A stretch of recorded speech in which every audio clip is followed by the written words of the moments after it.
Is jy op soek na blaarvoedings wat 'n redelike klompie NPK's jou basies jou makros in het, 'n klomp mikroelemente en geen soutte. As ons praat van geen soutte, praat ons van 0 kloried en 0 natrium. Dan is jy nou op 'n dag op die regte plek.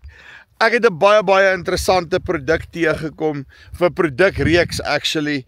Maxgrow Plus. Okay, so hoekom ek nou vandag met julle praat? Die mense is van Bulgarië af en praat nie so lekker Afrikaans nie. So wat ek gedoen het is, ons het eers die ding bietjie gaan toets en kyk of die ding werk en so voort. So wat ek vir julle wil sê is, paar plekke die ding deurgetrek.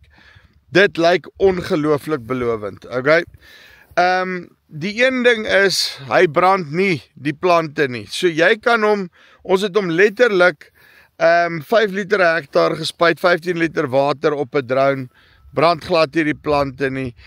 So jy kan hom in konsentrasie, kan jy hom spuit as 'n, noem dit as 'n replacement vir jou huidige blaarvoedingsbehoeftes, al daai tipe van nommers.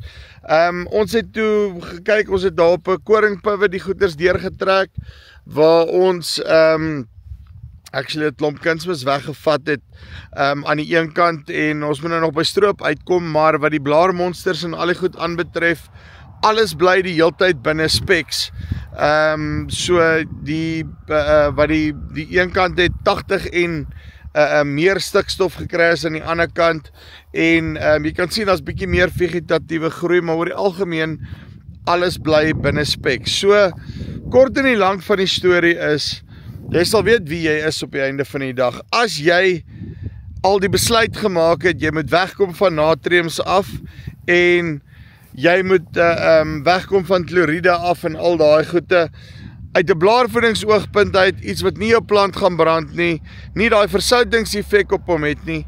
Kom met ons in kontak, hier's my nommer, gee my 'n likeie. Ek sien uit daarna 'n bietjie met julle te gesels oor dit en bietjie meer vir julle te vertel hoe hierdie ding dalk net vir jou boerdery kan waarde toevoeg. Dis hier van Farm Space af, Maxgrow Plus. Tot volgende keer. Groete.